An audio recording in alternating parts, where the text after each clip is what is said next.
Necesitamos medios que no griten, medios que te escuchen sin prejuicios, medios que estén financiados solo por los oyentes.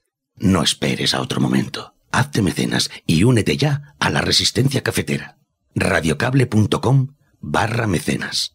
Buenos días, cafetera. Ya me he hecho mecenas y el motivo por el que me he hecho mecenas es por la sobremesa cafetera. Me gustan las noticias, me gusta la actualidad, pero me encanta la autenticidad de la sobremesa. El veros, el escuchándoos os veo. Yo tengo la suerte de vivir en plena naturaleza, de viajar en furgo en verano, de asomarme por la ventana y ver el mar y escuchándoos a vosotros. Y por fin me he hecho mecenas, he podido y llevaba tiempo queriendo y me gusta oíros. Son las 8:30 de la mañana.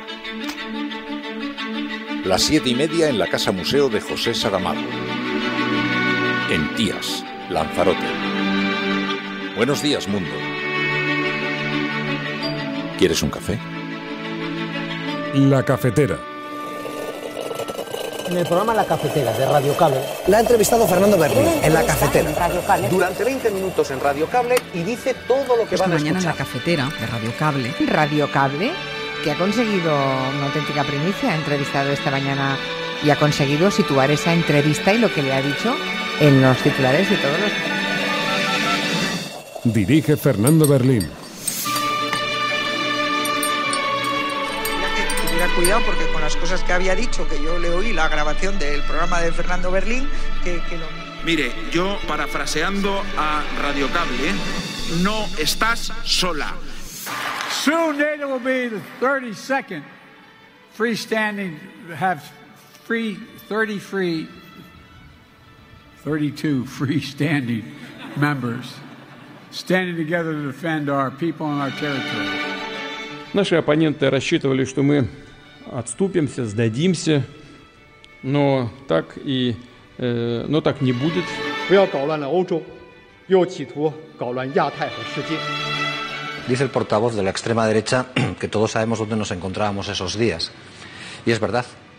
Yo me encontraba en una vigilia en Ermua, la noche previa a que asesinaran a Miguel Ángel Blanco. Y me encontraba pidiendo la libertad de Miguel Ángel Blanco en Ermua. Yo no sé dónde estabas tú, o dónde estaba usted. Yo sí sé dónde estaba yo. Sí sé lo que es Euskal Herria. Y sí sé cuál es el componente emocional que ha vivido Ermua. Por mucho que la señora Gamarra, como el otro día el señor Feijóo, utilice esa técnica del galope de Guix, de soltar una mentira tras otra mentira, tras otra mentira, tras otra mentira. Sí, porque como no se puede igual rebatir todas, alguna quede como verdad. La realidad es que España tiene la economía que más crece de toda la Unión Europea. Si ETA ha sido derrotada, fue exclusivamente gracias a la fortaleza de la nación española. También, y en consecuencia, gracias a la fortaleza de la ley, de las fuerzas y cuerpos de seguridad del Estado, de los ciudadanos demócratas. El señor Feijóo tiene que explicar hoy la fotografía más deleznable de la democracia. Aún no rindió cuentas de sus imágenes con Marcial Dorado. Y esto tiene parte de la explicación con el planteamiento mediático que hizo Galicia respecto de esta cuestión. Lo digo porque no es una imagen. Es que cuando Alberto Núñez Feijóo se paseaba en yate con Marcial Dorado, estaban las madres de la lucha contra la droga, manifestándose y sus hijos muriéndose por la droga. Quiero decir que este episodio, que creo que es de los más infames de la democracia española, aún no está explicado. Creo que Yolanda es una candidata capaz. Yo la conozco personalmente, creo que es una mujer con fuerza, con criterio y que, el planteamiento de un gobierno de coalición progresista entre ella y yo es, a mi juicio, movilizador, porque realmente podemos hacer que las cosas fluyan de manera mucho más fácil, a como por desgracia ha ocurrido anteriormente con Unidas Podemos y sobre todo va a ser mucho más funcional. Lo que hay que decir a quien pretende gobernar España. Dar confianza a un país. La primera, en torno a los valores y principios democráticos. A los principios y valores democráticos. Señor Feijóo, no intente crear sombras sobre el proceso electoral, ni el voto por correo. No hagan como en las elecciones municipales y autonómicas, porque la gente ya ha aprendido el truco, no se lo va a creer y no se va a asustar ni a indignar. Va a votar libremente.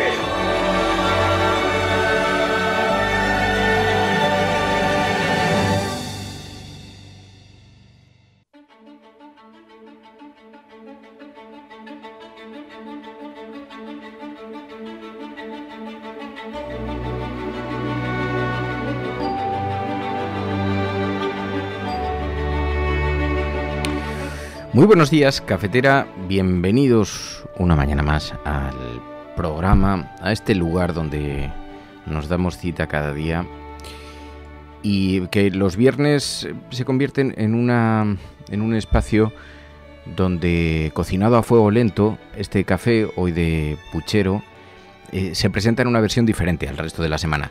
Pues los viernes ya sabéis que a esta hora tengo que acudir a la tele, tengo que estar en alguna tertulia y cuando eso ocurre, lo que hago es dejamos parte del programa grabado el día anterior y parte en la misma mañana en la que lo estáis escuchando. Por lo tanto, tenemos las últimas horas muy calentitas sobre la mesa, en una noche además, en una jornada en la que se ha celebrado un debate muy intenso, electoral, muy intenso. Yo personalmente creo que algo prescindible, y no por la naturaleza de la convocatoria.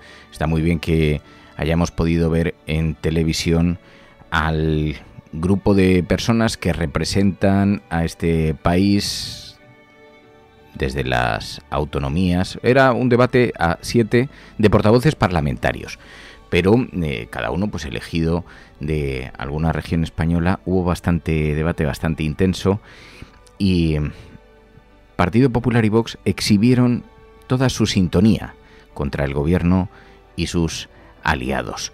Claro, en un momento en el que Partido Popular y Vox rozan la mayoría absoluta según el tracking de 40 dB, en un momento en el que se ha celebrado el homenaje a Miguel Ángel Blanco y que se convirtió ese acto de homenaje en un acto de campaña, en un momento en el que Mazón fue investido del Partido Popular, se hizo con la presidencia de la Generalitat Valenciana, pero, dice hoy La Vanguardia, el PP recupera la Generalitat Valenciana de la mano de Vox. Se hace con la Generalitat Valenciana de la mano de Vox el presidente Carlos Mazón, que trataba de compensar la amplia cesión de poder a la extrema derecha con la creación de una vicepresidencia de igualdad, pero asumía en parte también este lenguaje de las violencias intradomésticas.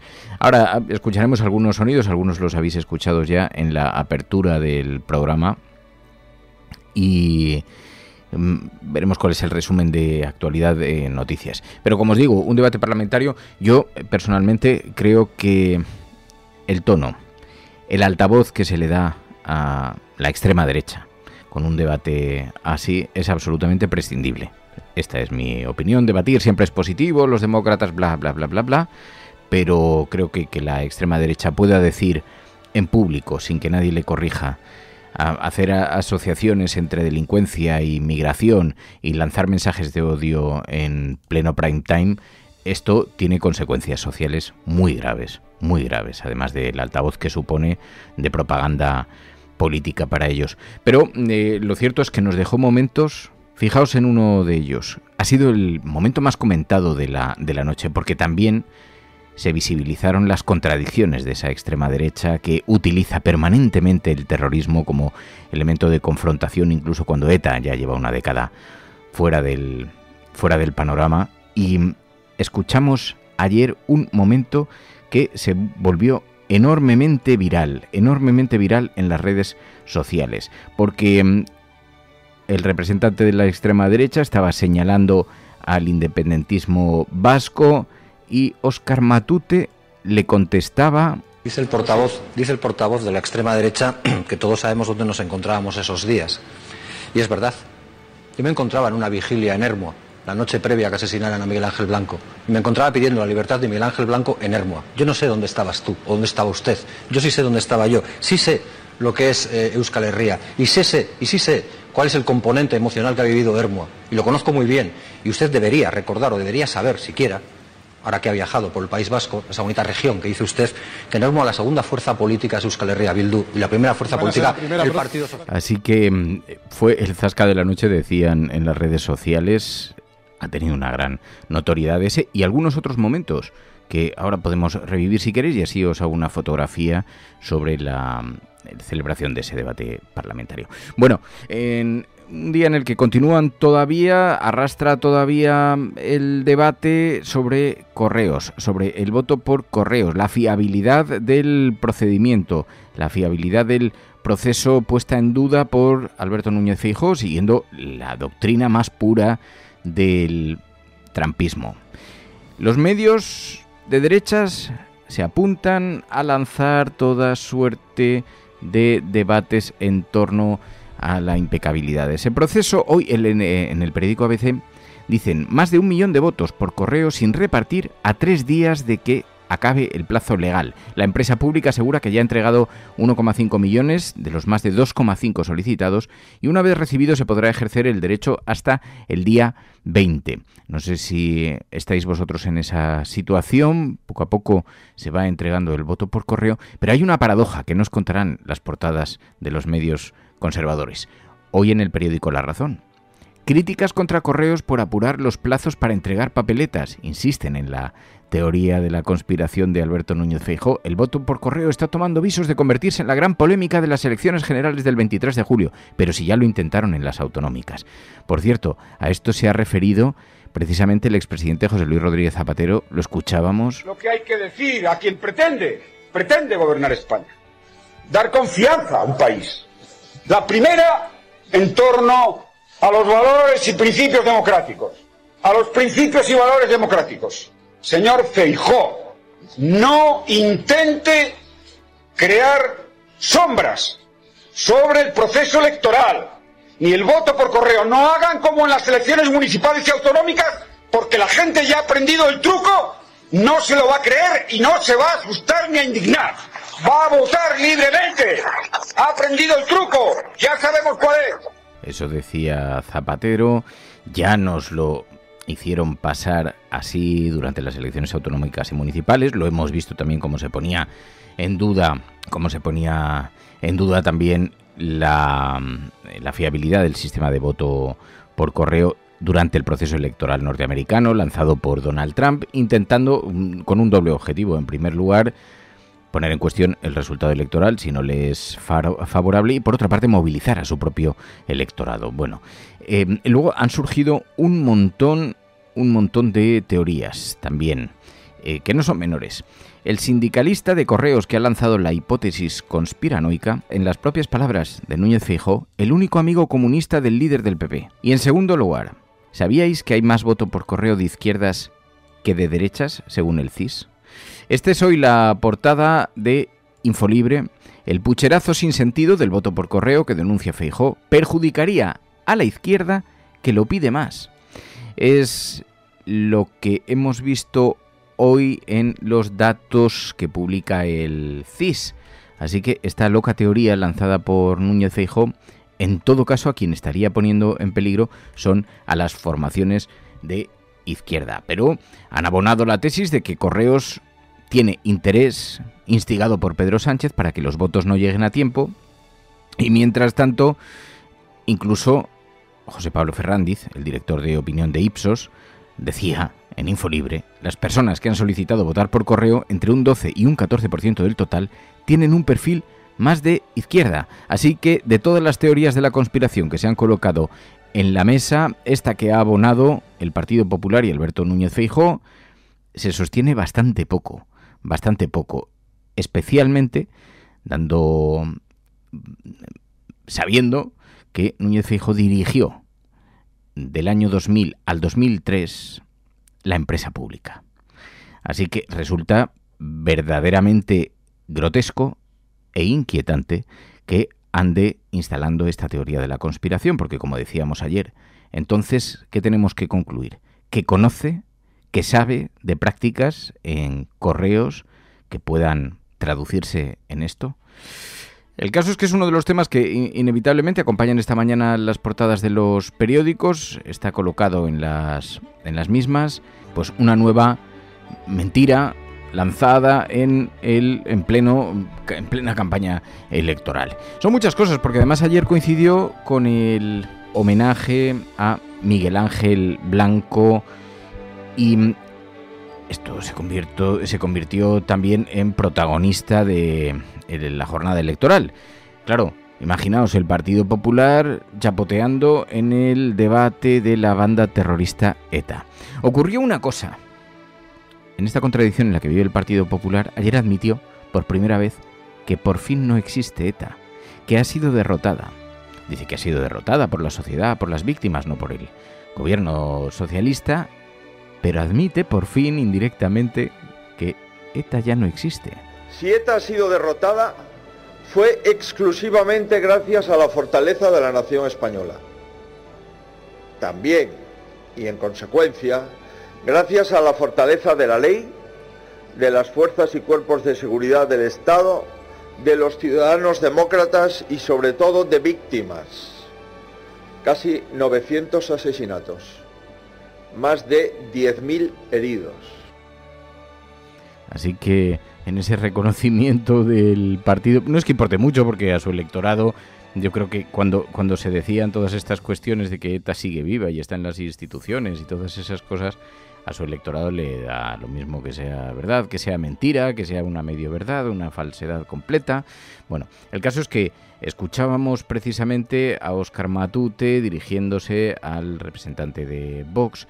Ayer tuvo un par de intervenciones que también han sido muy notorias en las redes sociales. Óscar Matute recordaba también, Óscar Matute, que quien más indultos concedió fue Mariano Rajoy. Y por puro internacionalismo, y con los compañeros de Cataluña, pues ya que tanto se ha hablado de indultos, a mí me gustaría recordar que quien más indultos ha hecho en la historia de la democracia fue Mariano Rajoy, que hizo 468 indultos, y no quiero citar la gente porque estaba imputada, porque estaremos todavía casi en horario infantil y esto es bastante fuerte. Por robar todo. Bueno, peor. Aquí lo dejamos en el primer bloque.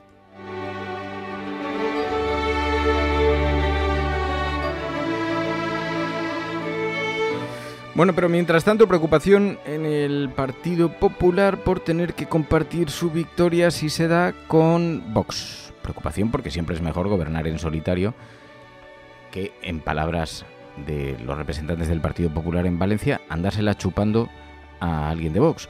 Pero escuchamos ayer a Feijóo insistiendo en que para ganar de forma clara y para sustituir las pinzas por pactos de Estado se necesita mucho apoyo, en clara alusión a los votantes de la extrema derecha. Llevamos preparándonos 1 año y medio para este momento. Yo quiero ganar y quiero hacerlo de una forma clara. No se trata de derrotar a nadie, no se trata de evitar que otro gobierne, se trata de que este país tenga un gobierno que funcione. Sin más debe que la voluntad de los ciudadanos en las urnas. Esto decía Núñez Feijóo, y mientras tanto Yolanda Díaz era entrevistada en Infolibre. Dejó una reflexión, hombre, por fin alguien habla en campaña sobre la foto del barco del narco, en la que estaba Núñez Feijóo, y que parece haber sido olvidada por el paso del tiempo. Yolanda Díaz tiene una explicación para esto. Pero también el señor Feijóo tiene que explicar hoy la fotografía más deleznable de la democracia. Aún no rindió cuentas de sus imágenes con Marcial Dorado. Y esto tiene parte de la explicación con el planteamiento mediático que hizo Galicia respecto de esta cuestión. Lo digo porque no es una imagen.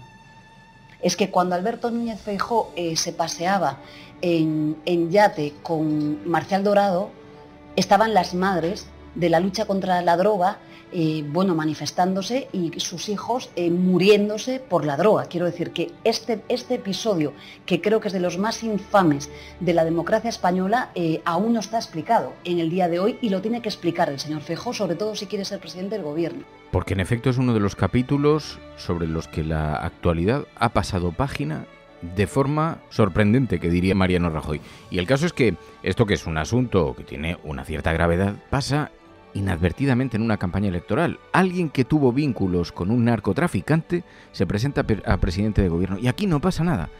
Y sin embargo se puede hablar de la banda terrorista ETA, que lleva una década sin existir, y de cuestiones del pasado. En fin, el caso es que ayer Yolanda Díaz decía esto. Fijaos, Y lo que empiezan a pergeñarse ya son las alineaciones, los acuerdos. Decía esta mañana el periódico El País en su portada que ayer en el debate a 7, en el debate de parlamentarios, una de las cosas que exhibieron el Partido Popular y Vox, la extrema derecha, fue su sintonía contra el gobierno y contra sus aliados. La sintonía la hemos visto. Carlos Mazón fue investido presidente de la Generalitat Valenciana con los votos del PP y de Vox. Ya asume su lenguaje, aunque intentan montar una consejería de igualdad para camuflar el acuerdo. Lo cierto es que incorporan a su lenguaje la violencia intrafamiliar. En nuestra comunidad tenemos que repudiar cualquier tipo de violencia que se produzca en cualquier ámbito: laboral, machista, intrafamiliar, de género o de identidad sexual, racial y en cualquiera de sus formas. Y es por eso, señorías, que hoy les anuncio que Igualdad tendrá el rango de vicepresidencia y que además coordinará todas las políticas transversales en materia de igualdad en el Consejo. Así que habrá una vicepresidencia de igualdad. Trataban de anunciarlo para camuflar este acuerdo. La extrema derecha, donde en Valencia y también en Extremadura, forma ya parte del gobierno del Partido Popular.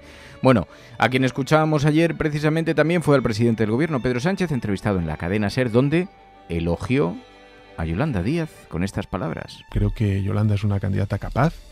Yo la conozco personalmente, creo que es una mujer con fuerza, con criterio y que, el planteamiento de un gobierno de coalición progresista entre ella y yo es, a mi juicio, movilizador, porque realmente podemos hacer que las cosas fluyan de manera mucho más fácil, a como por desgracia ha ocurrido anteriormente con Unidas Podemos, y sobre todo va a ser mucho más funcional.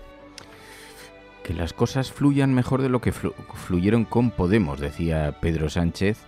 Eso sentó no muy bien entre los simpatizantes de esa organización política, pero lo cierto es que en este momento todo el mundo mira con atención a la necesidad de caminar de la mano. Pilar Garrido, la coordinadora general de Podemos en Euskadi, pedía el voto ayer para sumar. Quiero acabar haciendo un llamamiento a la participación, a la movilización y que tengamos todas en cuenta que la respuesta es sumar, que ningún voto progresista de izquierdas de aquí, de Euskadi, de Guipúzcoa puede quedarse en casa o puede ir o no debiera ir a otra opción que no sea sumar. Sumar es la opción porque sumar es la única fuerza política, la única coalición que puede conformar ese gobierno progresista.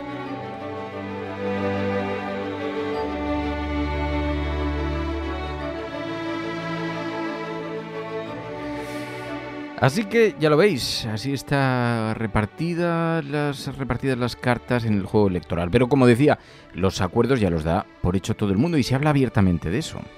Si antes el Partido Socialista decía salir a ganar las elecciones, ahora dice salir de la mano del acuerdo con Yolanda Díaz. Lo repitió varias veces. Estamos ante una disyuntiva clara después del 28 de mayo y es un gobierno del Partido Socialista con Yolanda Díaz, un gobierno progresista, para seguir culminando todos los avances que hemos hecho durante estos últimos 4 años, o un gobierno de retroceso, de involución. Evidentemente soy consciente de que la fragmentación parlamentaria nos va a llevar inequívocamente a tener 2 fórmulas de gobierno de coalición, una del Partido Socialista con Yolanda Díaz y otra del Partido Popular con el señor Abascal. Esto es lo que va a haber. Luego ya los apoyos parlamentarios para una ley, para la otra y tal, pues eso habrá que ir haciendo camino como hemos hecho hasta ahora. Yo lo he dicho en muchas ocasiones, para avanzar y para conquistar derechos busco votos hasta debajo de las piedras. El Partido Popular y Vox, ¿para qué están pactando? Están pactando para recortar esos derechos. Estos 2 partidos no están pactando para avanzar en derechos.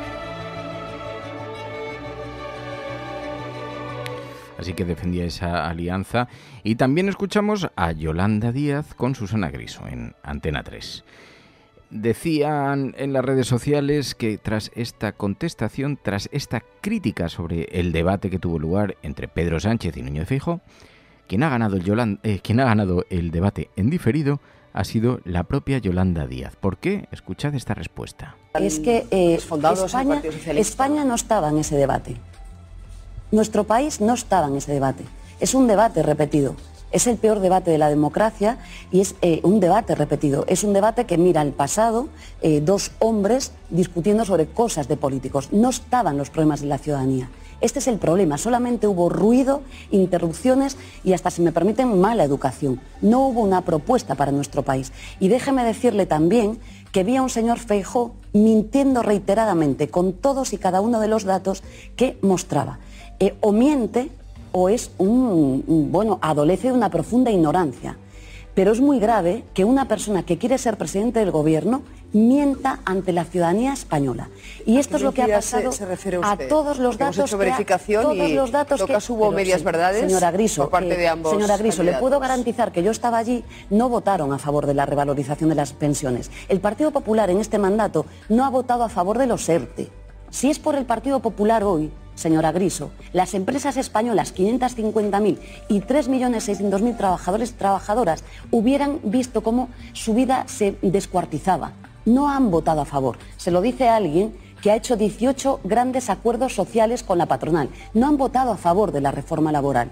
No han votado a favor del salario mínimo. Puedo seguir así hasta mañana. Les da igual su país. Están en una estrategia electoral. Por tanto, afirmar lo que ha afirmado el señor Feijóo es muy grave. Una persona que quiere ser presidente del gobierno no le puede mentir. Yo entiendo, el señor Feijóo podía decir, mire usted, yo defiendo un modelo de pensiones, como nos ha dicho de manera velada, ¿no?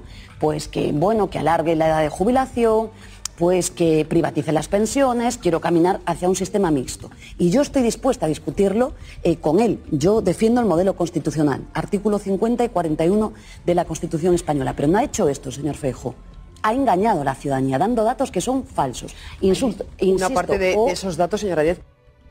Así que ya veis cómo estaba el patio, pero el retrato que hizo Yolanda Díaz, yo estaba allí, ayer fue muy valorado también en el debate público en las redes sociales. Bueno, mientras tanto, en los mítines se pide el apoyo de la ciudadanía, sobre todo porque uno puede entender que alguien se sienta más confortable frente a un modelo de economía conservador o liberal, que piense que la mejor solución para la prosperidad y la riqueza sea otro, que piense que la convivencia con las empresas tiene que ser puesta en valor. Uno puede creer que la sociedad necesita llevar la moral de manera más contenida, como cree la derecha, pero nos jugamos mucho, y no nos lo jugamos solamente nosotros. Está en juego también el futuro de nuestros hijos, la España que soñaron con nuestros abuelos. Ayer Pedro Sánchez decía esto en un mitin: estamos construyendo aquella España que soñaban nuestros abuelos y hay un riesgo real de que retrocedamos en la misma. Porque estamos construyendo la España que merecen nuestros hijos y nuestras hijas. Estamos construyendo la España que soñaron nuestros padres, nuestras madres, nuestros abuelos y nuestras abuelas. Estamos construyendo,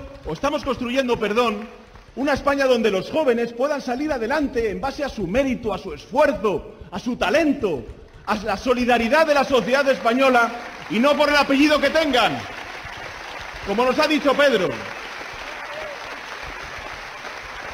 Estamos construyendo la España en la que si uno se cae porque, en fin, viene una crisis económica, porque sale tu negocio mal o porque pierdes el empleo, hay un estado del bienestar que te protege y te garantiza el que puedas encontrar otra vez un puesto de trabajo y salir de una situación adversa.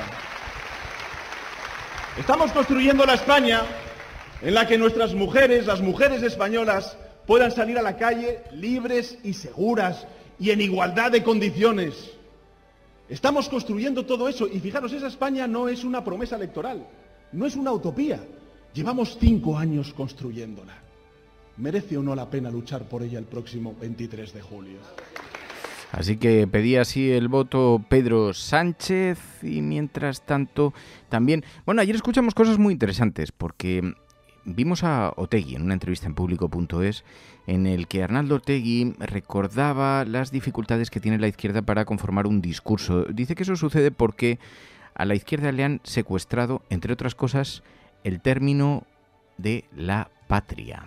Creo que la izquierda en el Estado tiene un problema, que voy a ver si lo formulo de la manera más respetuosa posible. La izquierda en el Estado no tiene patria, entre comillas, ¿vale? Y no tiene patria porque la derecha le ha secuestrado ese concepto y le ha secuestrado ese término.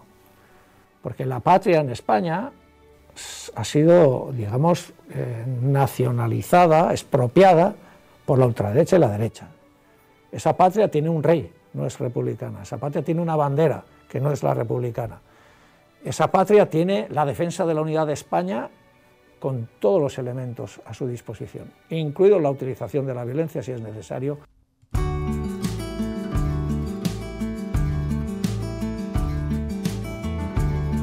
You want me to wake up,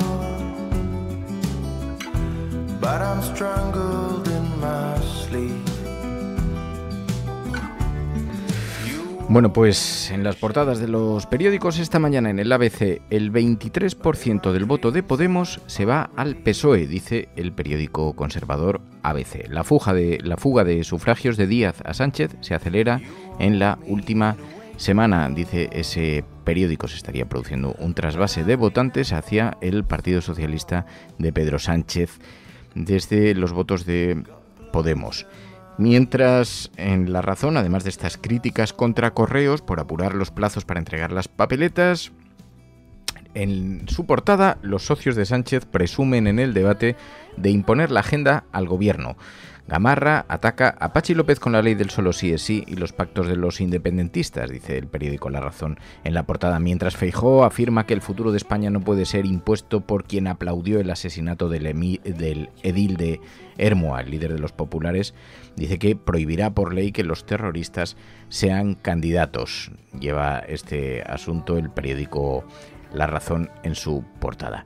En los digitales ya os decíamos, frente a las teorías, los datos, el pucherazo sin sentido del voto por correo que está denunciando Feijóo en realidad perjudicaría más a la izquierda, que lo está pidiendo más según las encuestas. También este asunto esta mañana en otros medios, en otras portadas, y además en el diario.es, el Partido Popular certifica su alianza con Vox en 2 comunidades autónomas, mientras Feijóo trata de desvincularse de Abascal ante el 23J. En otras portadas, en La Vanguardia, esta mañana, el Partido Popular recupera la Generalitat Valenciana de la mano de Vox. El presidente Carlos Mazón trata de compensar la amplia cesión de poder a la extrema derecha con la creación de una vicepresidencia de igualdad, dice el periódico La Vanguardia esta mañana en su portada. Y más asuntos que vemos hoy en la prensa de información general. Según el periódico El Mundo, Vox se está desinflando en sus feudos, pero pedirá ministros si resulta clave para formar gobierno. Retrocede en Castilla y León, en Extremadura, en Murcia y en Ceuta, aunque Abascal afirma que quiere negociar con fuerza. Mazón es investido con los votos de Vox en Valencia, pero dice: no quiero un espectáculo. Sánchez extiende la sospecha sobre todas las encuestas, salvo la que le dan mejor a él, dice el periódico El Mundo también en su portada. En todo caso, las encuestas esta mañana, porque veíamos en el sondeo continuo de 40dB para el periódico El País, el PP sube otros 5 escaños, roza ya la mayoría absoluta con Vox, el PSOE sigue acusando el impacto del cara a cara entre Sánchez y Núñez Feijóo y pierde 4 diputados respecto a ayer. Esto de que pueda haber alguien que se haya convencido y que después del debate decida dar marcha atrás y además lo manifiesta en una encuesta, me parece que es una lectura de una precisión quirúrgica, honestamente, difícil de creer, pero en fin, otra cosa es que alteré tu decisión de voto, decir, pues en lugar de Sánchez, mira, me convence más Yolanda Díaz o esto, pero de ahí a la abstención o de ahí al salto al Partido Popular me ha convencido más, voy a votar al PP. Me resulta difícil de creer, pero bueno. Mientras tanto, en otras portadas encontramos en el plural.com, la izquierda exhibe sintonía en el debate A7 y cerca a PP y Vox por sus pactos, dice el plural.com esta mañana, mientras Pachi López frenaba en seco las mentiras de Cuca Gamarra y el Partido Popular. La realidad es que España tiene la economía que más crece de Europa. Rufián retrataba a Espinosa de los Monteros con las políticas sociales. Lo que me molesta de ustedes es el fascismo, decía Gabriel Rufián, mientras Óscar Matute plantaba cara a Espinosa de los Monteros por la utilización de ETA. Ni están ni se les esperan, le decía a Espinosa de los Monteros. Yo creo que el momento en todo caso más icónico es el que hemos escuchado cuando el propio Matute señalaba dónde estaba él el día en el que asesinaron a Miguel Ángel Blanco. Además, en El Salto Diario, creen que según interpretando los datos del CIS, el PSOE ganaría las elecciones y podría gobernar en coalición con Sumar. La disputa por el último escaño en cada provincia decidirá el color del próximo gobierno, dice El Salto Diario también en su portada, mientras vemos ya los primeros indicios del escoramiento. Don Guardiola, María Guardiola, que será investida presidenta de Extremadura gracias al pacto con Vox, a quien cede las políticas forestales y rurales, califica la protección ambiental de Extremadura como un lastre y niega el impacto de la ganadería en el cambio climático. Esta portada de lamarea.com. Mientras, más encuestas electorales, Feijóo se lanza por el voto de Vox en la última semana de campaña y lo hace con Aznar, con Ayuso, con Cayetana. Intentan de forma transversal llegar a los sectores más conservadores del partido con estos candidatos. Y 7 partidos pero 2 bandos. El debate bipolar de los portavoces. Claro, es que esto es muy curioso porque, en efecto, como decía Pedro Sánchez ayer en la entrevista en la cadena SER, ante lo que estamos es ante decisión izquierda o derecha. Puede que el bipartidismo haya muerto, lo que no han muerto son las ideologías, porque hay 2 grandes bloques, eso parece claro. Bueno, por cierto, ¿sabéis quién se ha hecho muy viral también? Yolanda Díaz, con un audio en 2 minutos donde se resume parte de la actividad parlamentaria. No sé si lo habéis visto circulando por la red, pero es muy ilustrativo. Es un vídeo de propaganda electoral que está siendo muy viralizado en las redes sociales. 2 minutos le voy a decir por qué me siento orgullosa de formar parte del Gobierno de España. ¿Sabe por qué? Porque es el Gobierno de la reforma laboral, porque es el Gobierno de los ERTE, porque es el Gobierno, señoría, que revalorizó el salario mínimo el 47%. Es el Gobierno de los riders, de las trabajadoras del hogar. Es el Gobierno de la igualdad retributiva. Es el Gobierno de los trabajadores y las trabajadoras de la cultura. Es el Gobierno de los autónomos, del cese de actividad. Es el Gobierno de la ley de vivienda, de las renovables. Es el Gobierno del autoconsumo. Es el Gobierno Silencio, por favor. Es el Gobierno, señoría, de la ley de la infancia, de la ley de la vivienda, de la ley de la eutanasia. Es el Gobierno, señoría, que está cambiando singularmente nuestro país. Es el Gobierno junto al que ustedes no hacen absolutamente nada más que votar en contra.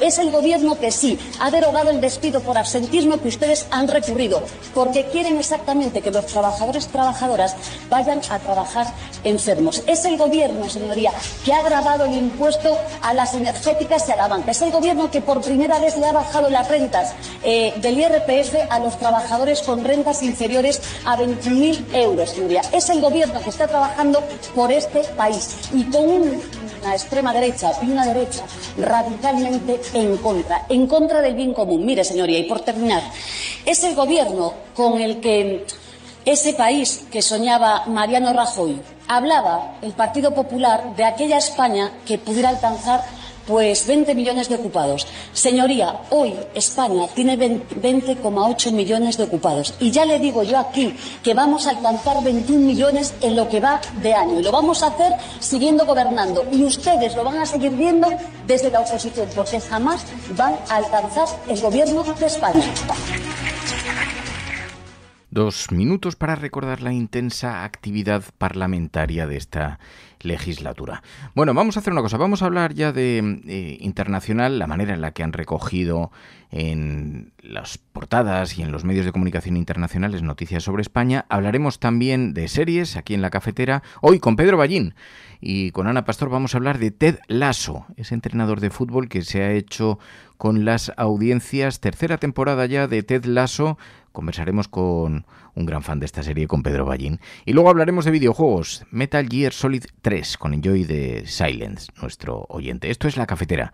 Si lo estás escuchando, no estás sola, no te marches. Programas de radio, de televisión en España, la prensa burlándose de nuestra propuesta. Podrán decir todos los periódicos del mundo lo que quieran. Que a democracia va a ganar. En España, el ex vicepresidente del gobierno... En España finaliza el recuento de votos en los comicios municipales y autonómicos con una participación del 64%. Rodrigo Rato is under investigation. Dejaré lo mejor de mí, para poder estar a la altura de la confianza que ustedes me han entregado. No olvidamos justicia, verdad, respeto. Seguimos. Bueno, pues ya sabéis que abrimos un capítulo los viernes en La Cafetera para hablar de información internacional, pero de una perspectiva diferente, la manera en la que hablan sobre España, en la que se recogen en los medios de comunicación internacionales noticias sobre nuestro país, cómo se proyecta la imagen de España en el exterior, con Pilar de la Peña. Pilar de la Peña, buenos días. Hola, buenos días. En una semana en la que, claro, casi todo es tratado en clave electoral, casi todo tiene un foco electoral, hemos visto cómo en la prensa internacional también el debate tenía espacio, un debate caótico, agresivo. Eso sí, casi todo el mundo da como ganador a Núñez Feijóo. Sí, la prensa internacional en este sentido ha estado muy pendiente del debate. Ha habido muchísimos medios que se han hecho eco de lo sucedido el pasado lunes, ¿no? Desde el Washington Post, a Bloomberg, Reuters, el Frankfurter Rundschau, el Financial Times, en fin, multitud de medios que lo han puesto de relieve, y lo que la mayoría de los medios han destacado, los medios internacionales, ha sido pues esa imagen de debate muy bronco, caótico. Es, por ejemplo, como titulaba Reuters. Otros destacaban que había sido un debate muy confuso, poco concluyente, decía, por ejemplo, Euronews, feroz, decía, de político, y en general pues se ponía de relieve que había sido pues eso, muy bronco, quizás digamos, el adjetivo que mejor lo describe, con los ambos candidatos interrumpiéndose, acusándose mutuamente de mentir. En este sentido, no mencionan tanto a ninguno de los candidatos en particular, a que en España se ha puesto bastante el foco en algunas de las mentiras de Núñez Feijóo, pero la prensa internacional sobre todo pone de relieve que ambos se acusaban de mentir, y luego pues algunos, me parece que era Reuters, ¿no?, señalaba pues eso, cómo los dos candidatos pues habían puesto caras, entornaban los ojos y gesticulaban furiosamente en un debate que realmente llamó la atención por este aspecto. Pero lo que tiene que ver un poco con la performance individual, la verdad es que la mayor parte de los grandes medios internacionales señalan o vieron mejor a Núñez Feijóo que a Pedro Sánchez, ¿no? El Washington Post, por ejemplo, destacaba que el líder de la oposición de derechas pues había conseguido poner al presidente a la defensiva en el debate. Algún otro medio señalaba que parecía casi que el aspirante había sido Pedro Sánchez en lugar de Núñez Feijóo, que había parecido más moderado, más asertivo, decían algunos medios. El diario británico The Times, por ejemplo, sí consideraba que Feijóo había dominado a Pedro Sánchez. Y otro análisis interesante era el de Bloomberg, ¿no?, que sobre todo señalaba que había sido mediocre la performance de Pedro Sánchez, y que sobre todo suponía este debate un pequeño fracaso porque no había conseguido una muy necesitada victoria en el debate ante las encuestas que dan pues por delante a Núñez Feijóo y al Partido Popular en intención de voto. También hemos visto como consecuencia de todas estas cuestiones, en el New York Times se advierte de que España puede ser el siguiente país de Europa en el que la extrema derecha llegue al poder, ¿no?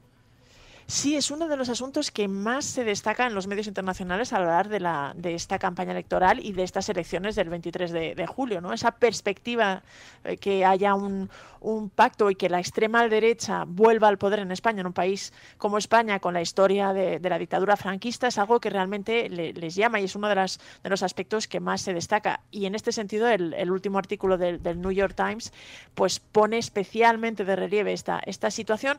Examina un poquito cómo en varios países de Europa están viviendo este ascenso al poder de partidos de extrema derecha, ¿no? Desde pues Finlandia, Suecia, se menciona también lógicamente el caso de Italia con Giorgia Meloni como primera ministra, y en este sentido el reportaje del New York Times señala que España podría ser el siguiente país europeo en tener esta circunstancia, ¿no? Y pone especialmente de relieve pues algunas lo que esto podría suponer para España. Curiosamente se pone el foco sobre todo en el caso de Elche, donde pues el Partido Popular ha llegado a un pacto con Vox a nivel municipal, y cómo este formato se replicaría a nivel nacional si se cumplen las encuestas que indican que el Partido Popular podría ser el más votado, pero no tendría mayoría suficiente para realmente formar gobierno en solitario y tendría que apoyarse en el partido de extrema derecha de Vox, ¿no? En este sentido, pues habla un poquito de lo que eso podría suponer para España. Cita a González Pons, que intenta desmarcarse y destacar que las diferencias entre el Partido Popular y Vox, pero es verdad que son numerosos los medios que destacan esto y que alertan o señalan esta posibilidad de que en España haya un gobierno de extrema derecha. Los temores desde el punto de vista de inmigrantes, de los colectivos LGTBI, incluso los ataques al feminismo que ha habido desde Vox, y se pone pues de relieve que esto podría ser una realidad en España si el 23J pues deja este margen o esta posibilidad parlamentaria.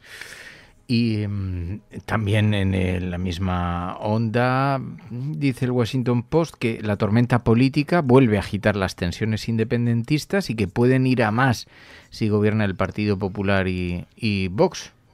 Sí, esto del Washington Post es interesante. Es una columna que aborda lo que podría pasar en España a partir del 23 de J. Ya destaca que la polarización y esta especie de tormenta política que vive España a raíz de las elecciones, tanto las municipales y autonómicas como ahora las nacionales, ya ha vuelto a reavivar un poco las tensiones que destaca este artículo, que España lleva desde la transición sin resolver todo este tipo de tensiones independentistas, nacionalistas, pero que con este gobierno, dado los problemas que hubo con el Procés y el movimiento independentista en Cataluña en 2017, y este gobierno socialista había conseguido atemperar bastante las cosas, lo que destaca es que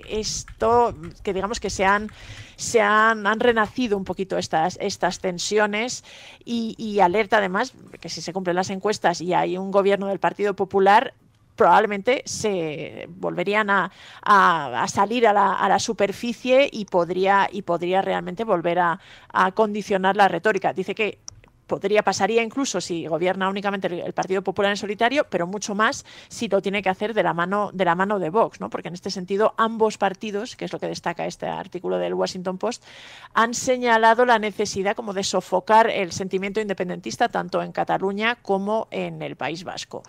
Y pues el artículo explica que en Europa hay cierta preocupación por esta situación. El artículo también está en la sección de negocios, ¿no? Pone también un poquito el foco en cómo esto podría condicionar pues algunos aspectos tanto de inversión como incluso la necesidad de trabajadores inmigrantes y de talento extranjero que podría pues condicionar su venida a España, y luego cómo podría incluso pone especialmente el foco en cómo se podría reactivar las tensiones independentistas en el País Vasco. En Cataluña lo menciona, pero habla especialmente del País Vasco, donde ya destaca que tanto EH Bildu como el PNV han tenido un gran resultado, un muy buen resultado a nivel local en las municipales y autonómicas, y pues podría incluso reactivarse o empeorar o aumentar esta tensión nacionalista en estos dos territorios. Oye, y hemos visto también en The Guardian cómo enfocaban a Yolanda Díaz su campaña, las posibilidades de que alcance el poder. Era un artículo además bastante llamativo que firmaba Sam Jones, su corresponsal aquí en España. Y es verdad que The Guardian ha prestado mucha atención. De hecho, tiene otro artículo de esta semana en el que alerta de la preocupación de los españoles por la llegada de la extrema derecha. Ha prestado mucha atención a todos los actores políticos. Hace poco también publicó un perfil sobre Núñez Feijóo que también comentamos aquí. Y este último artículo pues habla un poquito de la posibilidad de Yolanda Díaz y de Sumar de realmente aunar a la izquierda y conformar una alternativa, incluso llegar al poder, ¿no? Y el titular destaca que alguna de las iniciativas de campaña, como esta dice dinero gratis para adolescente, una semana laboral más corta y acción climática, son un poquito los ejes sobre los que baraja que Yolanda Díaz podía lograr y un éxito en este terreno, ¿no? Repasa un poquito la trayectoria de la líder de Sumar, sumar y las posibilidades de que bueno, pues tenga un resultado relevante y pueda incluso fomentar que se forme gobierno con el Partido Socialista. Todos los medios internacionales que están hablando de todo esto mencionan las últimas encuestas y ese baile o esa posibilidad, ¿no? Que no está nada claro y de hecho es difícil prever cuál puede ser el resultado definitivo, pero en este caso desde The Guardian pues se señalaba y se citaban algunos analistas que consideraban que sí existía la posibilidad de que al final se movilizara el voto de izquierdas y hubiera aritméticamente y a nivel parlamentario la posibilidad de formar un gobierno pues de coalición, reeditar de alguna manera la coalición que ha estado gobernando estos últimos años. Además hemos visto como medios como Le Monde y de políticos se hacen eco de polémicas de campaña, la lona de Desocupa, las protestas de las víctimas de terrorismo, ¿no?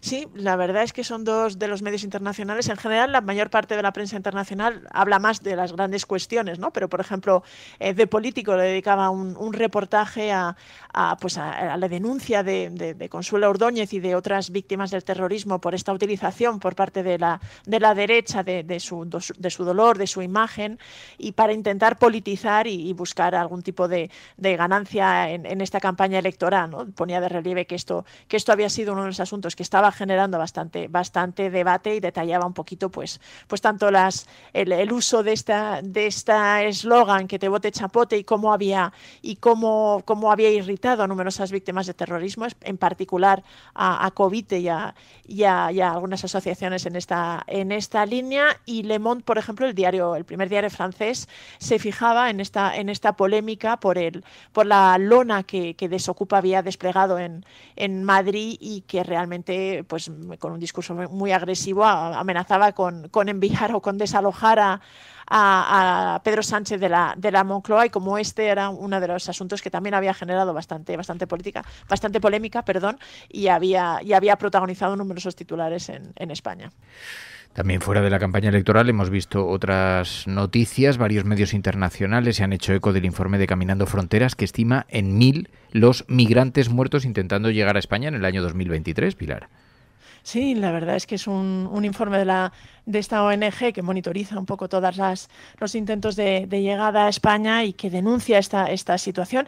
Y fíjate que ha llamado la atención de medios la apariencia tan distantes como Al Jazeera o Fox News, ¿no? Y que lo han puesto especialmente en relieve y que lo han analizado en sendos reportajes. También ha salido en la Deutsche Welle, por ejemplo, en Anadolu, pero destacaban los datos de este informe que cifran unos 951 personas fallecidas intentando pues alcanzar por mar España en lo que va de año, ¿no? En este semestre. El informe explica que estos migrantes pertenecían a 14 países, que entre ellos había más de 100 mujeres, más 112 mujeres exactamente, y 49 niños, y estos son algunos de los datos que pone de relieve, ya te digo, medios desde Al Jazeera o Fox News, la propia cadena conservadora estadounidense. Y además de los datos que destacan y que ponen especialmente de relieve, estos datos que aumentan las llegadas o las muertes intentando llegar a España, las vidas perdidas por migrantes intentando en las 4 rutas, aunque destacan que la de Canarias es la más mortífera y la más peligrosa, pero también ponen de relieve que desde Caminando Fronteras pues se ha señalado la responsabilidad de España y de Marruecos en todas estas muertes por falta de cooperación y por no activar a tiempo los rescates, ¿no? En este sentido, este señalamiento pues es puesto de relieve por todos estos medios internacionales. Y también The Guardian se fijaba, ayer estuvimos hablando largo y tendido, que además con la ayuda de un oyente de la cafetera, sobre las tiendas de CBD. The Guardian se ha fijado en este fenómeno, en el boom de las tiendas de CBD, esta alternativa a la marihuana, en Barcelona, y las protestas de comerciantes locales. Sí, era un reportaje del segundo corresponsal que tiene aquí The Guardian en España, Stephen Bargen, que suele encargarse de los asuntos en Barcelona, y que ponía un poco de relieve y ponía el foco en este asunto, ¿no? En la proliferación de tiendas de CBD, ¿no? que venden este derivado del cannabis, que ayer justo comentábamos con Pepe Romero y con Pablo, con este oyente, que resultó bastante interesante. Y lo que destaca el artículo de The Guardian es cómo en los últimos 5 o 6 años ha ha habido hasta 118 nuevas tiendas de este estilo, ¿no? que venden CBD, que es esta variante o este ingrediente del cannabis que sí se puede legar, que solo en la Ciudad Bella pues habían proliferado, y destacaba también un poquito cómo esto pues había generado quejas por parte de los comerciantes tradicionales, que además pues hablaban de que estas empresas o estas tiendas realmente llevaban también a cabo una serie de actividades que señalaban y que al menos cuestionaban, y cómo estaba generando bastante polémica. Pero ponían el foco en este asunto. No es la primera vez. The Guardian ya se había destacado en este sentido por poner el foco en Barcelona, entre otras cosas en las asociaciones de cannabis, que era uno de los centros de referencia en Europa para los clubs de fumadores, pero bueno, en este caso concreto pues se fijaba particularmente en las tiendas de CBD. Oye, y luego también las altas temperaturas, la ola de calor también está siendo destacado en medios de comunicación de todo el mundo. Sí, este es un asunto que siempre les llama mucho la atención, sobre todo, fíjate, buena parte de la prensa británica lo destaca, ¿no? Las altas temperaturas, el calor, el impacto que esto tiene. Había un artículo en Independent que decía que hay algunos territorios que van a sobrepasar los 60 grados, que hay una ola de calor, todos los problemas que genera en España, especialmente en un año en que la sequía ha sido tan severa y que ha generado tantos problemas, pues es fuera de la campaña electoral, si intentamos buscar asuntos que les ha llamado, pues han puesto de relieve. También había artículos en Euronews hablando pues de este fenómeno, intentando explicarlo. Además se da la circunstancia de que este año pues se prevé que el resto de Europa también pueda vivir situaciones similares, y en este sentido pues tanto los casos de España como uno de los países más habituados a estos fenómenos, como además la severidad de este año pues llama especialmente la atención. Bueno, pues muchos asuntos destacados esta semana en la prensa internacional. Pilar de la Peña, gracias, como siempre. Gracias a la Resistencia, siempre.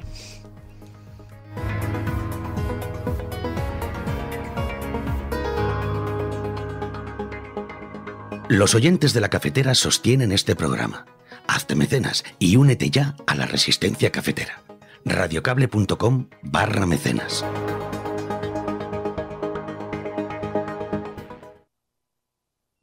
La Cafetera y Neutral presentan Plata o Plomo. El mundo en series. En el Juego de Tronos, o ganas o mueres. Con Fernando Merlín y Ana Pastor. ¿Sabes dónde estás? Es una radio pirata. De la zona neutral. Nos recuerda un poco por qué luchamos. La noche es oscura y alberga horrores. La noche es oscura y alberga horrores. Nada cambia de golpe. Si estuvieras en una bañera que se calienta poco a poco, morirías hervida sin darte cuenta. Estamos juntos. Somos un trío. Nosotros vivimos románticamente juntos. Hola, habla con Walter White. Usted dijo que estaba casi muerto, ¿vale? Dijo que moriría en cualquier momento. Éramos capaces de ser y hacer todas esas cosas porque estábamos informados por grandes hombres reverenciados.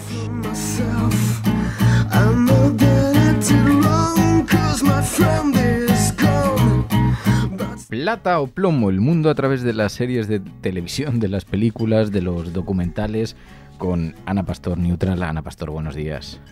Muy buenos días. Con Ana Pastor y con un invitado. Bueno, yo la serie no he empezado a verla, pero no hago más que recibir recomendaciones. Ted Lasso, son 3 temporadas, es una comedia dramática que está absolutamente elogiada en las redes, y me decían, ya, pero es que para comentar esa serie tenemos necesariamente que contar con este invitado, Ana. Sí, tengo que decir que la generación de los niños de entre 12 y 14 años están entusiasmados con esta serie, que a priori podría parecer una serie sobre deporte, sobre fútbol, pero que, aunque yo como soy un poco moñas, creo que habla mucho de la vida y de la bondad y de la maldad. Entonces, de repente, después de esta conversación con niños de entre 12 y 14 años, aparece en mi timeline, que aparece recurrentemente un tal Pedro Ballín, entusiasmado, y dije, a ver si tiene la misma visión que yo, y es nuestro invitado estrella, no solo hoy, sino otras veces, ¿no? Pedro Ballín, buenos días. Muy buenos días. Qué gusto que hablemos de Ted Lasso. ¿Y qué pasa? ¿Que te has quedado atrapado en esta serie también o qué? Creo que casi podríamos catalogar lo mío como una obsesión, que no puedo con el cinismo y con la maldad recreativa, y creo que además en estos tiempos particulares, nunca he podido, pero en estos tiempos particulares es pura toxicidad. Yo tuve que dejar de ver Succession por culpa de el escarnio, la crueldad y el sadismo con el que la serie trata a sus personajes. Yo siempre necesito que haya una especie de vector de virtud, aunque no sea un personaje ganador, pero que... Entonces, cuando empecé a ver la segunda temporada y llegué al segundo capítulo, dije, que esto es lo mismo todo el rato. O sea, es ser muy cruel con gente muy rica para que los que somos plebeyos nos sintamos como reconfortados en verlos sufrir. Esto es apelar a nuestros más bajos instintos. Entonces, como yo en esto no creo nada, necesito siempre un Doctor en Alaska, ¿no? Este tipo de juego de una comunidad de personajes que básicamente le saben bien o mal las cosas, pero hacen el bien.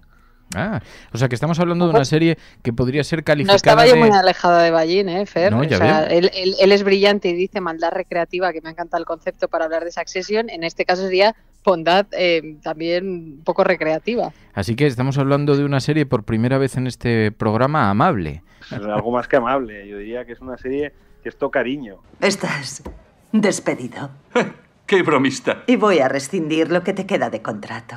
Te deseo lo mejor. No jodas, ¿por qué me despides? Podría darte numerosas razones, la verdad. Como tu misoginia, obvia. Un palabra raro, pregunta a tu hija qué significa. O mencionar tu rendimiento, ya que has llevado al equipo a otra temporada tremendamente mediocre.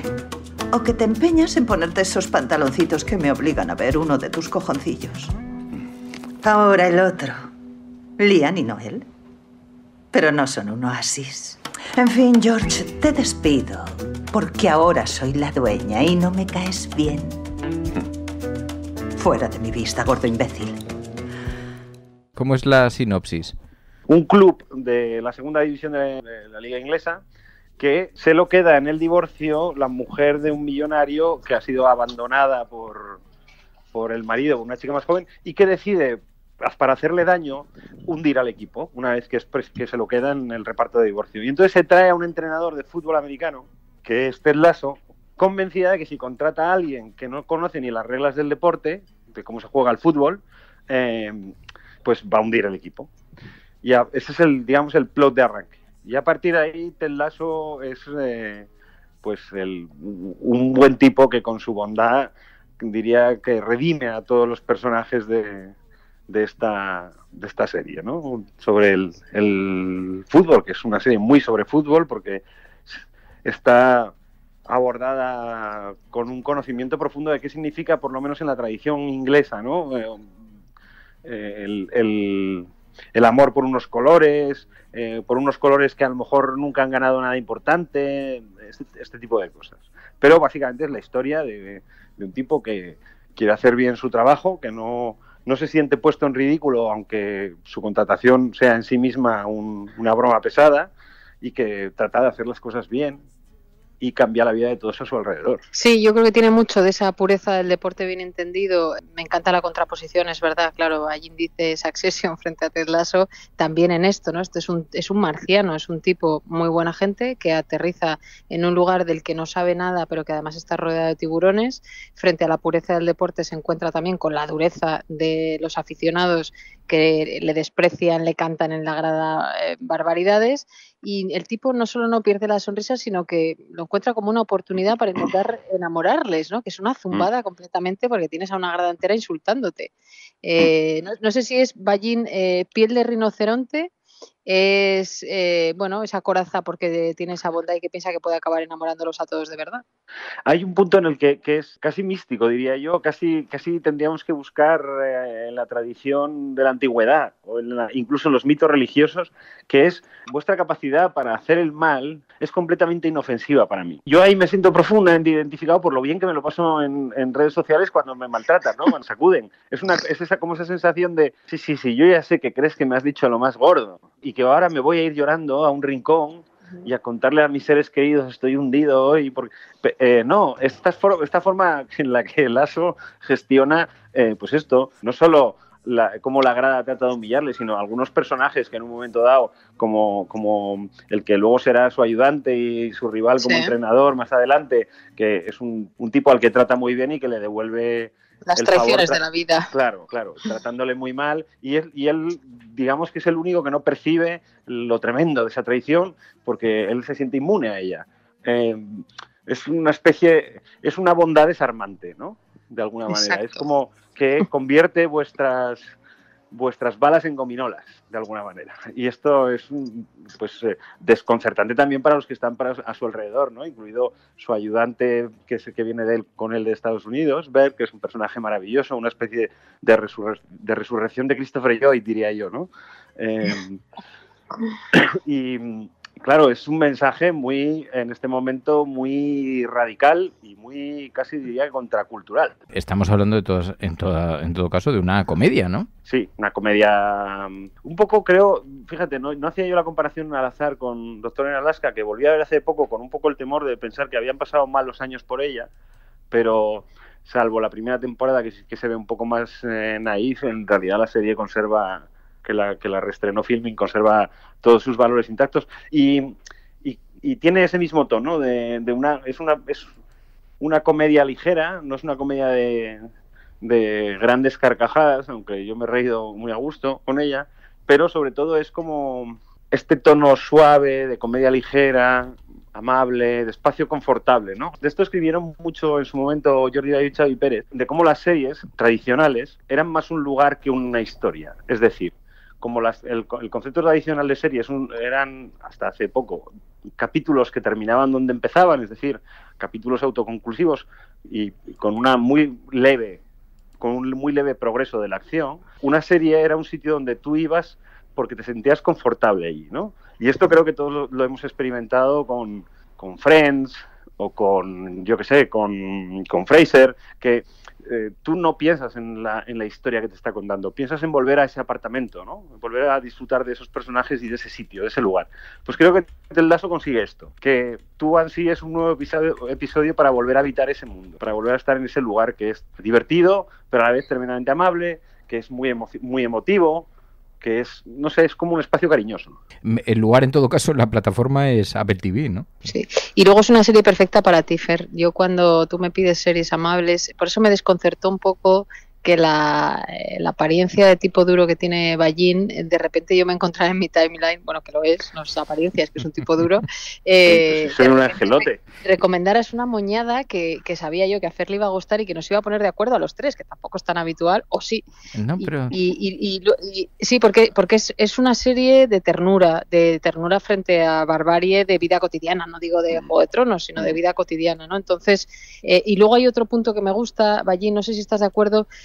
Como es una comedia, entra como la mantequilla en algunos temas muy también de nuestra sociedad. Pues el tema igualitario, tú has apuntado ahora también, ella es una mujer que acaba de divorciarse en un divorcio muy duro, donde el tema físico es muy importante porque encima aparece una chica mucho más joven, donde hay relaciones de futbolistas también con mujeres. Entonces me parece que lo toca de una manera hipernatural, sin ningún tipo de arrogancia ni de intentar colarnos ningún tipo de mensaje, ¿no? Sí, y es fácil. Sí. En la competición de los dos futbolistas, el veterano y el joven, ¿no? Un poco el que es Benzema y el que es Ronaldo, por la chica que es la que llevaba la comunicación, las redes sociales del club, hay una resolución en la tercera temporada magnífica. No hagas spoiler.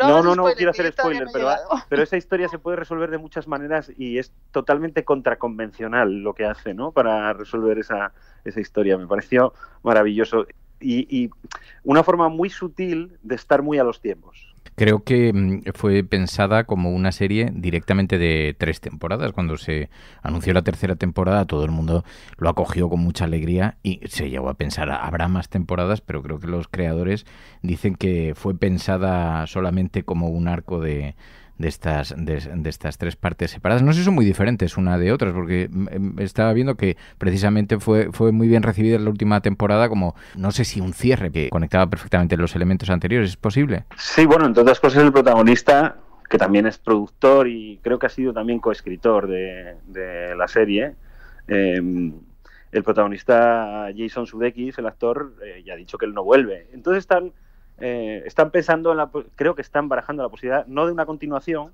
porque Ted Lasso, si no está Ted Lasso, no es Ted Lasso, pero sí que se está barajando la posibilidad de si podría dar lugar a un spin-off con algunos otros de los personajes de la serie, porque Sudeikis ya ha dicho que no vuelve al personaje, que él lo da por cerrado. Solo hay una cosa en la que me he quedado un poco así. Estabas hablando de Pedro Ballín. Yo, sin embargo, creo que es un hombre frágil con una gran armadura. O sea, bueno, hablamos de él como si no nos estuviera escuchando. Esto iba a decir que era un poco feo esto que iba a pasar. No, pero da igual. Yo fíjate, no utilizaría la palabra frágil. Creo que al revés, la fortaleza de muchos de los emocional, igual. Hombres que entendéis que no hay que ser un tiburón todo el rato, ni lo contrario. Eso es una fortaleza, saber que no tienes que ser todo el rato, pues sí, o sea, habrá cosas que te afecten, cosas que no. Y yo creo que en eso Ted Lasso, de una manera muy natural y muy orgánica, incide, porque también es un ser humano, no es todo happy flower, que todo le da igual y todo le... No, él también está viviendo un proceso de separación duro. Lo que pasa que es de los que, como te he dicho, creen que la bondad es un superpoder, Fer, como tú. Lo que pasa es que hay gente que no lo entiende. Ballín, no sé si te sientes retratado por cerrar el... Yo milito en Ted Lasso. O sea, cuando conocí a Ted Lasso, que además creo recordar que yo creo que fueron Noel Ceballos, el crítico, y Guillermo Zapato, las dos personas que vieron Ted Lasso y se acordaron inmediatamente de mí y me dijeron tienes que verlo, lo cual cuando vi los 2 primeros episodios me hizo sentir muy orgulloso que ver a este personaje les hiciera pensar en mí inmediatamente.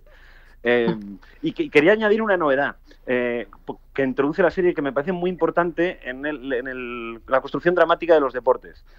La construcción dramática de todo lo que tiene que ver con la superación deportiva, que yo conozca hasta ahora, solo contiene 2 modalidades de resolución.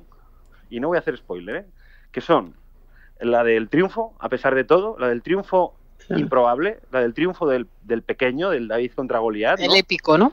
Sí. Y la de la derrota, que en el fondo contiene un triunfo moral, que es lo que vimos en el primer Rocky, por ejemplo, ¿no? En la primera película de Rocky. Aquí hay otro modelo, con la resolución de los grandes eventos deportivos, de los partidos importantes del equipo, que no es ni una cosa ni la otra. Y me parece, no sé, que no haya ni esa épica trágica de la derrota, que en el fondo nos da gran autoridad moral porque merecíamos haber ganado, pero nos deja lamiéndonos las heridas, ni en el triunfo final improbable de lo ganamos todo porque somos los mejores aunque solo lo sabíamos nosotros. Introduce una tercera vía que la utiliza en las 3 temporadas, que me parece una mirada sobre el deporte tremendamente virtuosa. Ana sabe de qué estoy hablando, pero es que tampoco voy a hacer más spoiler. No, pero me gusta porque es verdad que hasta ahora, fíjate, yo que soy consumidora de muchos documentales también de deporte, el All or Nothing que está en Amazon creo, que es Mourinho, pero también hay uno de Guardiola, en fin, todo se construye, porque además son equipos exitosos, digamos, se construye en base a lo que tú estás diciendo, o la victoria o el fracaso, y todo tiene épica, pero claro, cuando hay una tercera vía se abre una trama más apasionante. Pero bueno, yo estoy en contra de cualquier spoiler, así que no digamos nada más, es muy recomendable y punto. Pues Pedro Ballín, Ana Pastor, gracias, os agradezco la recomendación, ya os contaré qué tal, a ver si es tan amable como estáis diciendo, como estáis prometiendo, a ver si me regala unas sobremesas agradables. Y os agradezco mucho la profundidad con la que habéis mirado esta serie. Me dejáis abrumado un poco por vuestro conocimiento cultural. Ballín, siempre me pasa a tu lado. Ana Pastor, Pedro, gracias. Un beso, un placer estar. Hasta luego. Plata o plomo. El mundo en series. En el Juego de Tronos o ganas o mueres. Con Fernando Berlín y Ana Pastor. ¿Sabes dónde estás? Es una radio pirata. De la zona neutral. Nos recuerda un poco por qué luchamos. La noche es oscura y alberga horrores. La noche es oscura y alberga horrores. Nada cambia de golpe. Si estuvieras en una bañera que se calienta poco a poco, morirías hervida sin darte cuenta. Estamos juntos. Somos un trío. ¿Nosotros vivimos románticamente juntos? Hola, habla con Walter White. Usted dijo que estaba casi muerto, ¿vale? Dijo que moriría en...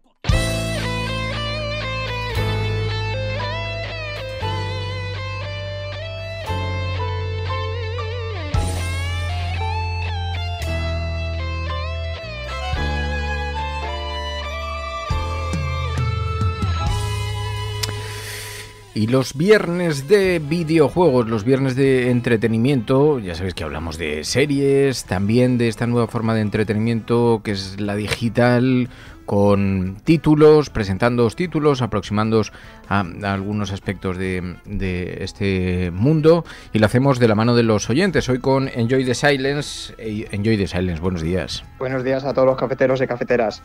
Bueno, en primer lugar, muchísimas gracias, Enjoy.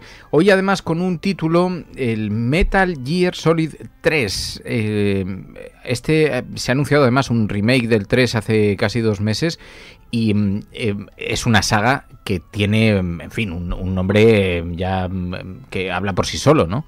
El nombre es un poco, vamos a decir, claro, y a la vez un poquito un trampantojo. Me explico. Metal Gear lo que significa en el idioma del videojuego es un armazón, o vamos a decir una máquina de guerra con capacidad nuclear y con capacidad de lanzamiento de misiles desde cualquier parte del mundo.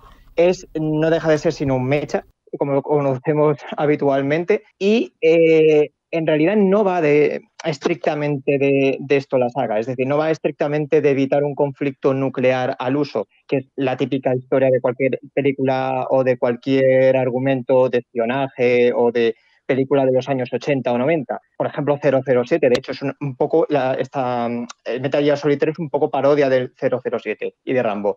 No, realmente de lo que va es del tratamiento de los soldados dentro de los conflictos bélicos, y sin ir más lejos, en Metal Gear Solid 3, que tiene uno de los finales más gloriosos en la historia del medio, por eso precisamente es uno de los mejores videojuegos de todos los tiempos, porque te pone en la piel de un soldado que acaba de empezar y que tiene que hacer cosas que van contra su propio honor y contra su propia ética en el contexto de la Guerra Fría, y sobre todo después de Bahía Cochinos, del incidente de Bahía Cochinos, es decir, el incidente de la crisis de los misiles de Cuba, que casi desencadena la Tercera Guerra Mundial.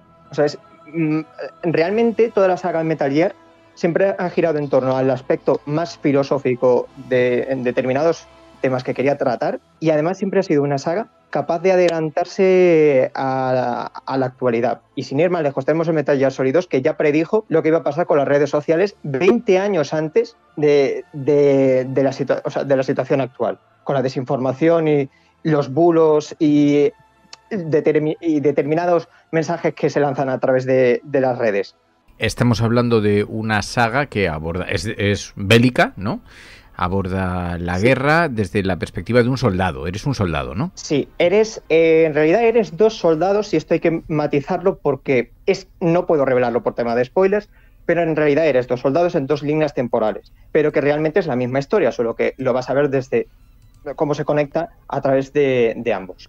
Para entenderlo, tenemos que entender que está por un lado la rama de la Guerra Fría y por otro lado la rama más actual. En la más actual vamos a manejar a Solid Snake, nombre en clave, que trabaja para una organización de espionaje y que se va a encargar de evitar un conflicto nuclear a través de la espionaje en una base en concreto, el Metal Gear Solid 1, la isla de Shadow Moses, para evitar que unos terroristas desencadenen un conflicto bélico. Mientras que los juegos del pasado lo que van a ir haciendo es contar la historia de otro personaje, nombre en clave, Naked Snake, que luego ascenderá como título, digamos, a Big Boss, y que en este caso lo que va a intentar es evitar un conflicto nuclear, pero en el contexto que os acabo de mencionar de la Guerra Fría. A partir de ahí, digamos que esas 2 tramas van a converger lógicamente en un punto, porque esos personajes del pasado van a aparecer en el presente, evidentemente, pero todo gira en torno a cómo las estructuras de poder van a orientar la construcción del mundo en torno a una serie de valores o ideas. Es decir, lo que podemos entender como la política, pues en este caso lo mismo, solo que no solo es política y no solo son intereses económicos o mediáticos, es también capacidad de influencia, es también cierto tesoro que hay que lo gestionan determinadas personas en pos de creer a ultranza una serie de ideales o de retorcerlos o de manipularlos. Y cómo estas élites van a construir este mundo en función de cómo lo van a entender. Como podríamos entender, sin ir más lejos, la religión, que ya sabemos que hay diferentes ramas de la religión y que estas van a configurar la manera de entender la sociedad. Entonces, la época del pasado es bastante interesante porque nos va a hablar muchísimo del contexto de la Guerra Fría entre Rusia, o sea, entre la URSS y entre Estados Unidos, pero el contexto presente lo que nos va a contar es cómo la guerra, en lugar de ser de la manera analógica, que es como lo tenemos pensado nosotros, va a girar en torno a mercenarios contratados por estados para librar pequeñas batallas, va a girar en torno a cómo la tecnología va a influenciar estas guerras, cómo los soldados son meros peones en el tablero de ajedrez mundial que es la guerra, y cómo los van a usar y los van a tirar y cómo no les van a importar en absoluto todo esto. Y todo esto además incluso con humor y ruptura de la cuarta pared, que es lo que más me fascina de toda la saga. Wow. Y dices que rompe la cuarta pared. En todo caso, me decías, este es un título también que es una referencia, esta saga Metal Gear Solid. En el 3 ahora se ha anunciado un remake. El creador, Hideo Kojima, que de nuevo, una vez más, está todo el mundo a la expectativa de saber si está involucrado, de qué manera, cómo, en el nuevo remake. ¿Qué nos puedes hablar de esto, de su creador, de toda esta cuestión? Voy a decir un pequeño detalle de cómo es Hideo Kojima a través de un tuit, porque es un personaje muy fácil de imitar, es un meme andante, ¿vale? Y esto es que hay que empezar a decir, o sea, hay que empezar diciendo esto para que entendamos un poco el personaje que es, porque es que fue muy gracioso. Es un personaje que es un creador de videojuegos bastante excéntrico y que es muy activo en las redes sociales y publica cualquier cosa. Y justo cuando se anunció Metal Gear Solid 3 Delta, que es el remake del 3, en el cual no está involucrado porque salió de Konami, en la empresa en la que trabajaba, en el 2015, que fue cuando salió el último título numerado de la saga Metal Gear, el Metal Gear Solid 5, dejó de trabajar desde ese entonces, creó su propio estudio, Kojima Production, en el que creo que ya hablamos una vez sobre Death Stranding, y lo recomendamos, que además es un título premonitorio de la pandemia, curiosamente. Bueno, pues cuando se anunció este título, todo el mundo estaba diciendo, a ver qué es lo que va a decir Hideo Kojima, porque es muy dado a dejar mensajes en las redes sociales. Y yo me acuerdo de un comentario en un directo de un creador de contenido de YouTube llamado Kite Seed, Pablo González, que decía: estaría muy divertido ahora mismo que el primer comentario que soltase fuese que bien entran ahora mismo unos macarrones con tomatico ahora mismo y me voy a poner a trabajar en el desarrollo de este juego. Tardó 3 minutos exactamente este creador en poner un plato de espaguetis con tomate que entraban y que se iba a poner a trabajar. No estoy de broma, esto está documentado. Es súper gracioso. Es un personaje muy excéntrico, como digo, porque tiene unas ideas muy locas. Pero, sin embargo, sabe analizar muy bien la sociedad porque es una persona que le encanta muchísimo la cultura. Le encanta mucho el cine y le encanta descubrir, sobre todo, películas que no haya visto. Siempre se ve cada día alguna película que no haya visto.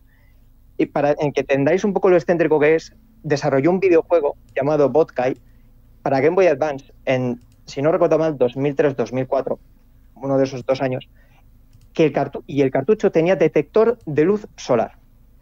Ese detector es clave para derrotar a los vampiros que aparecen en el juego. Es decir, si tú te ibas a la plaza en verano, matabas a los vampiros simplemente acercándote allí. Pero es que la mayor locura es la que no le dejaron hacer, que era un detector de aliento, para que tú comieras ajo y podrías derrotar a los vampiros con ajo. No estoy de broma. Entonces, es muy dado a romper la cuarta pared. Bastante frecuente. En Metal Gear Solid 2, por ejemplo, la gente estaba súper encantada con el Metal Gear Solid 1 porque había funcionado muy bien. Y evidentemente los que nos gusta cualquier cosa, tú ya lo sabes, Fer, nos pasó con Star Wars, siempre queremos lo mismo otra vez.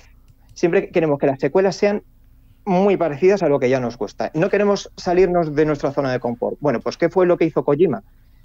Decir que el Metal Gear Solid 2 iba a ser muy parecido y nos engañó a todos, haciendo que no manejáramos al mismo personaje que estábamos manejando.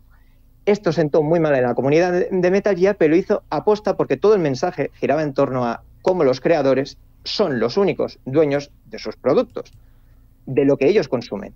Y cómo al final nosotros no podemos, los consumidores, aunque no nos guste admitirlo, no podemos podemos influenciar, lógicamente, en la manera de producir de los creadores. pero no podemos obligar a que los creadores hagan un producto como nosotros queramos. Y el juego entero era una denuncia precisamente a todo esto. Pero para que entendamos también el grado de locura a la hora de desarrollar videojuegos, Metal Gear Solid 1 tiene uno de los jefes más recordados de la historia por ser capaz de leernos la tarjeta de memoria y la posición del mando en el que estaba, de tal manera que no podíamos derrotarlo. De ninguna de las maneras, a no ser que cambiáramos el puerto del mando del 1 al 2. Wow. Si hacíamos eso, el personaje se decía, no puedo adivinarte el futuro, no sé qué me vas a hacer, y lo derrotabas. Pero es que en el Metal Gear Solid 3, el mismo jefe se puede derrotar de hasta 4 o 5 maneras, a cada cual más ridícula. La primera es la estándar, es un francotirador que se va a posicionar en lugares altos y que lógicamente tenemos que encontrar en un bosque. Porque a todo esto, el juego entero, en Metal Gear Solid 3, se desarrolla en un bosque. Tendremos que encontrarlo. Si lo encontramos, es el enfrentamiento estándar. Si lo derrotamos apuntándolo por detrás, sencilla y llanamente apuntándolo, nos va a premiar por nuestra habilidad y nos va a dar otro objeto. Esa es la segunda forma. La tercera forma es dormirlo a tranquilizantes. Nos van a premiar también. La cuarta forma es una surrealista. Lo puedes matar en una cinemática previa. Dentro de una cinemática. O sea, para que entendamos un poco que las cinemáticas lo tenemos entendido como una serie de imágenes y ya está. No, aquí se puede interactuar con las cinemáticas. Y te lo puedes cargar antes de tiempo. Pero es que la quinta es la más ridícula de todas. Podemos dejar de jugar durante una semana y si volvemos a la semana, el francotirador se ha muerto de vejez. Wow. Y si lo dejamos un mes entero, el francotirador se muere de vejez, pero a nosotros nos meten en la cárcel. Estoy viendo ahora las imágenes. La verdad es que el videojuego es absolutamente espectacular y bueno, se espera con muchísimo interés este remake, ¿no? Sí, porque por fin hay que hablar de las mecánicas y las mecánicas jugables es lo que hace que este juego sea uno de los mejores de toda la historia. Hay un concepto en el videojuego que es la disonancia ludonarrativa. Si lo está escuchando ahora mismo cualquiera que vea habitualmente a Dayo, le estará dando un ataque de risa porque DayoScript, que ya lo vimos aquí, es muy habitual que diga esto. Que consiste este concepto en trasladar fielmente la parte jugable a la parte de narrativa. Una de las virtudes de este juego es que lo hace constantemente. De tal manera que, por ejemplo, hay un jefe que si nosotros matamos a todos los enemigos que encontremos, ese jefe nos va a decir cuántas personas hemos matado a lo largo del juego, pero no nos lo va a decir numéricamente, no. Lo vamos a ver nosotros en un río que perfectamente es un homenaje a Caronte. Y vamos a ver las almas de estos fallecidos. El juego es, de hecho, de carácter pacifista y te obliga o te incita a pasártelo sin matar. Porque eres un agente, eres un espía, no eres un asesino. Eres un espía que tiene que evitar un conflicto internacional. Y evidentemente esas bajas cuentan. Entonces, ¿cómo desarrolla este juego esta parte de sigilo? Te puedes infiltrar en edificios de múltiples formas porque hay muchísimas maneras de interactuar dentro. Te puedes infiltrar a través de cajas de cartón metiéndote en ellas. Puedes tirar revistas eróticas a los mercenarios contrarios para que se distraigan. Menos a uno que casualmente ese mercenario es gay. Y es un detalle sutil porque luego le tienes que suplantar. Es muy graciosa esa parte. Tienes, por ejemplo, también la capacidad de crearte camuflajes o de ir desbloqueándolos. Y uno de ellos es el de la URSS, que yo me enteré hace poco, además, que si te lo pones, no te atacan. Así como dato curioso. Pero es que, por ejemplo, tenemos que tener también en mente que en este juego estamos solos contra el mundo. ¿Esto es qué significa? Que si nos hieren de cualquier manera, nos tenemos que tratar nosotros. Y tenemos que prestar mucha atención al tutorial. Si nos cortan, si se nos rompe el brazo o si nos envenenan, tenemos que solucionarlo con un minijuego muy básico, pero tenemos que saber hacerlo. Wow. Pero es que también hay que vigilar el hambre. Si tenemos mucha hambre, nos van a detectar. Pero es que también podemos envenenar a los enemigos. Todas estas heridas, el hambre y todo esto nos va a afectar a nuestra puntería, incluso. Y para colmo, tenemos que tener en cuenta las armas letales y no letales. Lo que es el ambiente, el meternos en la hierba para que no nos detecte. O sea, hay 1000 factores que tenemos que tener en cuenta. No es un juego muy complicado, pero para entender que esto se hiciese en el 2004 y que fuese esta saga de Metal Gear el germen y el origen del género del espionaje, tenemos que tener en cuenta lo bueno que es. Se nota en la gráfica, se nota que viene de este tiempo, pero desde luego las dinámicas, estoy viendo las imágenes, es una auténtica película con unas tramas muy desarrolladas, con unos diálogos muy desarrollados, unos personajes absolutamente construidos. La verdad es que es espectacular. Pues Enjoy the Silence, te agradezco muchísimo, como siempre, la ayuda, Enjoy. Nada, un placer y espero que os haya gustado la sección a todos los cafeteros y cafeteras. Un abrazo fuerte. Un abrazo fuerte. Adiós. Un abrazo. Adiós. It's the boss, isn't it? I'll go get the wig ready to take off. Right.